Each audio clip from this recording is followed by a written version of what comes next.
Are you ready? The time has come. Let the show begin. 5, 4, 3, 2, 1, 0.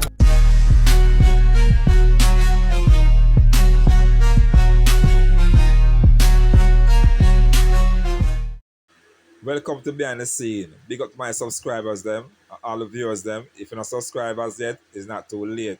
We tell a friend, and you tell them enemy. In this video, we have none other than trainer Marlowe, who took the time out to hold a reason with me to tell me where it all started from. You understand?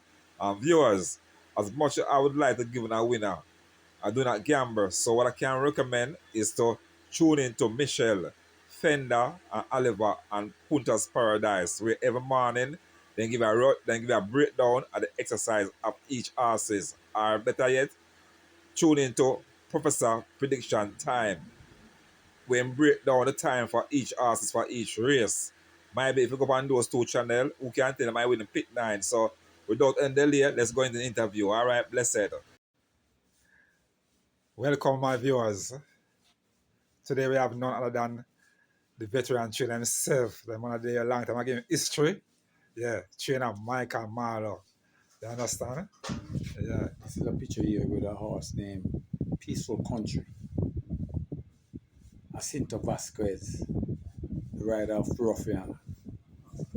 Michael Marlowe, Zito. This man named Mr. Wright as well.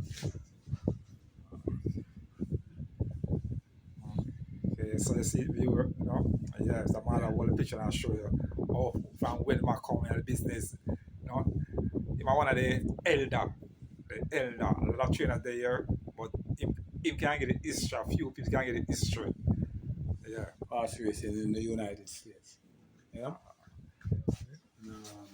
As you can see, picture here. This one here. Right up so you don't have to. This is Albert Marlowe when he was a jockey. My dad. Your father. Yeah, that was before I was born. On the great Burnham, the first native bred sire that to win the sires list a couple of times. You know, that's Albert Marlowe with Kilowatt Down Low. That won 3 Benson Energies Gold Cup. Right? Mm-hmm. And, you know, Marcus is winning the Jamaica 2-year-old 6. Right here. So my trainer, tell me from we know we kind of know the history, but the viewers them no, you can have enough. You know, when I'm a subscriber, say, more you put me some all up on the video, so you don't know. Yeah, so that's how I sat them myself. Yeah, come on, for them ask, I want to give it no. Yeah, so just tell us how it starts. Well, we grew up in a horse family where my dad was a trainer. You know, so from birth, that's all we actually know about the horses and been around the horses and, you know, just walk underneath them, around their legs, you know, so it was like everything just become naturally for us. You know, we sit at the dinner table, and when we sit at the dinner table and eating, you know, Dad would talk, the horse talk, you know, the language, you know. You know, I remember one incident, a horse picked his leg up and was like going to kick, but we were so close, but we ran.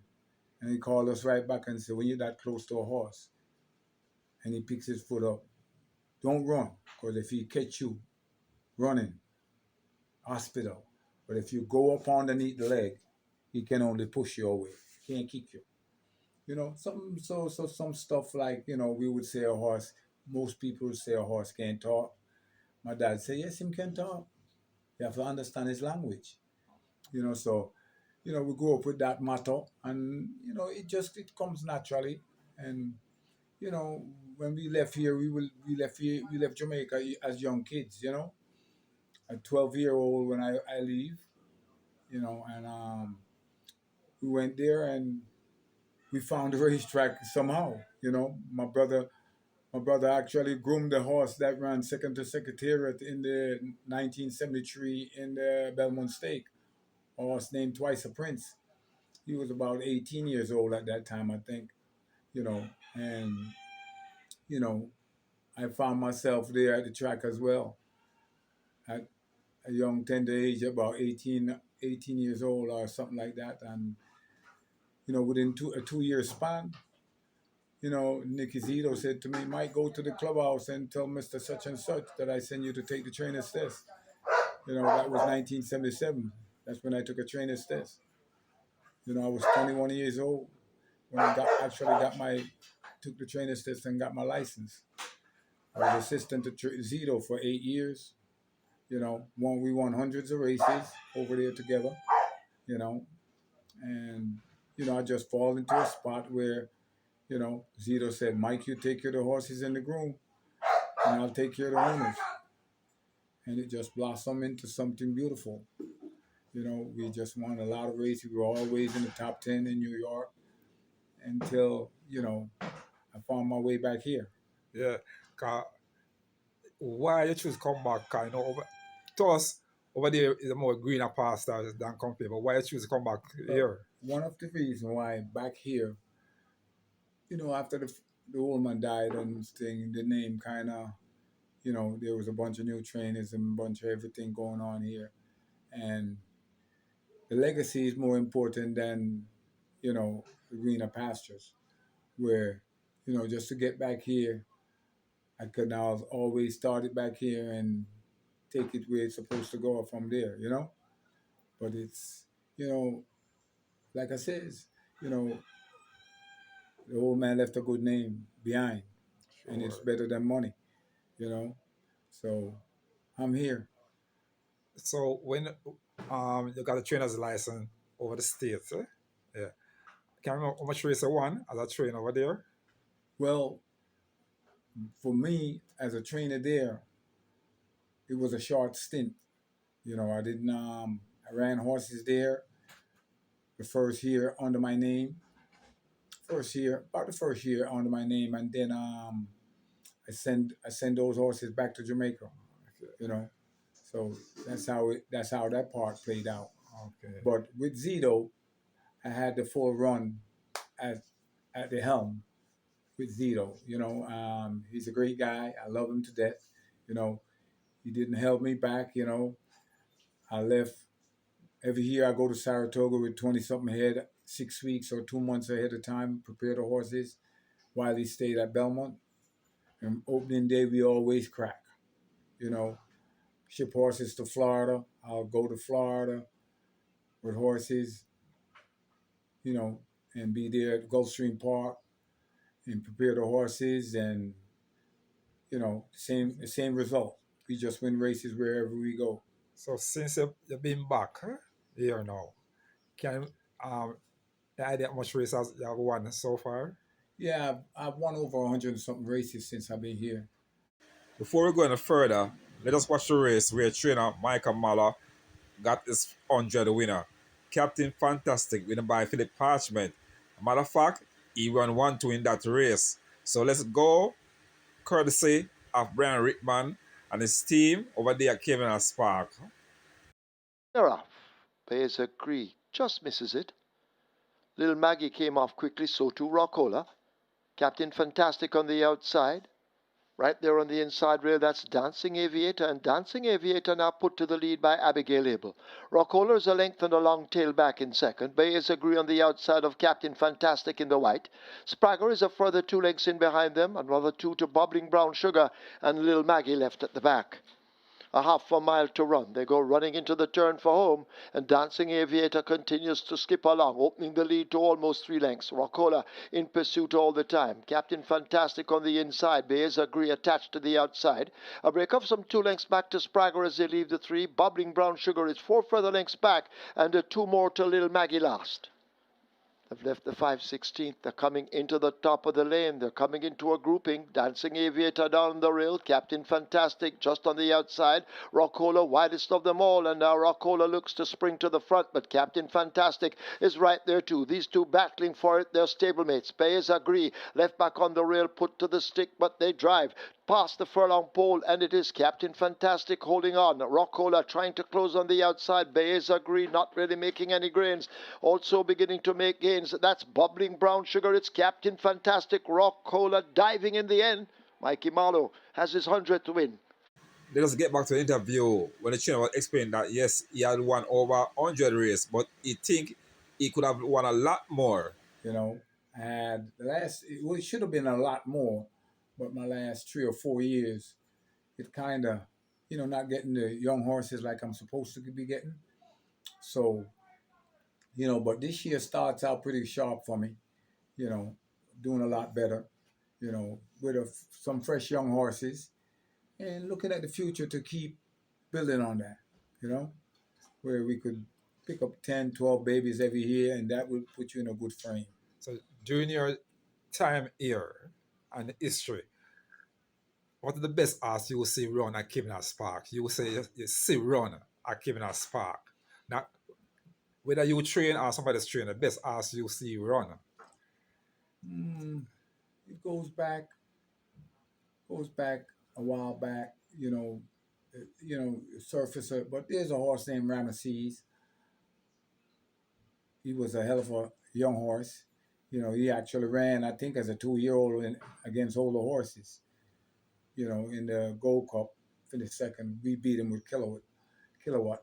But there's a lot of nice horses that really came up. Some I didn't see because I was in the States at the time. I don't know what you will see. But, I like this one that Philip Fiani has.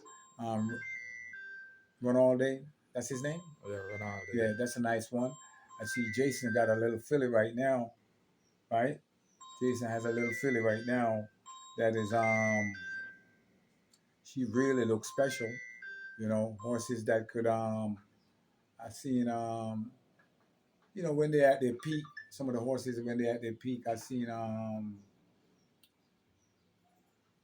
Manita, and these horses pretty much, if they were running in the state, they would have had a better surface, and they would have been clocking real good, But see some nice ones, but off late, I say Run All Day. I love that one, and this I'm Just a Girl, it's just 2 races, but when they're good like that, they're good. Now to the jockeys. What to you of all the riders and you say rider, now and then? Name 2 or 3 where you say yes, really stand out. Well, go back in the days, I remember G. Walker, Coon Walker.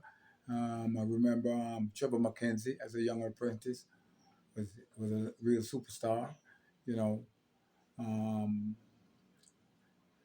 Hellis, Miro Hellis was a hell of a rider too. Gussie Douglas, they had a bunch of good riders back in the day because they were a little more for horsemen, and they know the thing. Here now in the fresh group of guys, you can't knock the ones that Roman is riding great. I got to give it to him.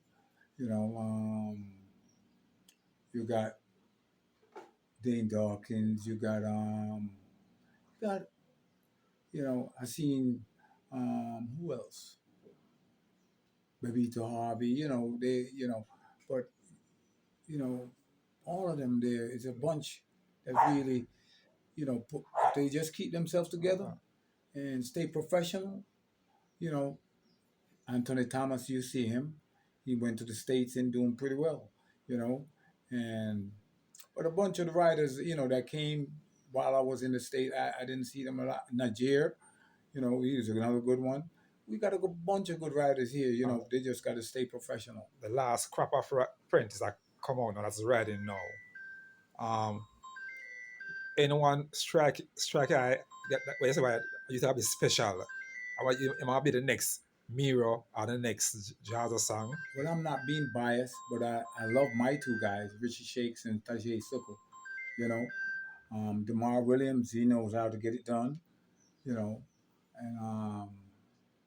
so I guess longevity will dictate who's the better ones, because sometimes you pick them early and they falter. But the guys that stay true to the game and work hard, I tell guys, if a trainer, you work horses for him every day and he don't give you a ride, don't turn your back on it, because one day it might be your call. So some of them have bad attitudes, straight up and down. They have the bad attitude, how they go about things, and they need to kind of put that aside and stay true to the game and being professional. But trainer last what day you take a nice tripper. Yeah. It should have been 4 too. Huh? Yeah, should have. It should have been 4 'cause next around second. Yeah. Yeah. No? Wow, that was a deal, huh? Yeah, that was really a day. This is Yeah. my second time taking a triple. But it's when it gets tough, man, I just grit my teeth and keep going. Like I said, the last 3-4 years was brutal, and I just stuck to it, just stuck and grind, and it pays off. So we assistant, meaning that when we have your name, Which one, Donovan Clark or not about that trainer now. Kieran, yeah. Yeah. He loves the game. Yeah. He loves the game, and he's, he works hard, and you can't, when you want to have a guy that got your back, it's hard to, you might have somebody more experienced, Yeah. but he doesn't have the passion, and he's not being loyal enough, So True. when you're loyal and you have the passion and you're working hard, you're better than a guy that has the experience. That's true. That's so true. So true. So, younger people are calling shock and say, Marlowe, have to go to the beach. Yes, to drop some feed for the horse. Yeah. And I got to go down by Mr. Fiana's stable. I think they have some toilets for me, so I'm going to pick it up. But I'm thankful that you come out, Jimmy, and Thanks. gave me a little, here time. Yeah, So I appreciate it, trainer. I'm very appreciative for that, for you to choose me. Trainer. Thank you very much. Thank That was trainer Mike and Marlowe, as you may see. Yeah, and his stable, and his barn, and his bodyguard. No one tests. Yeah. So, thanks again, viewers. Blessed.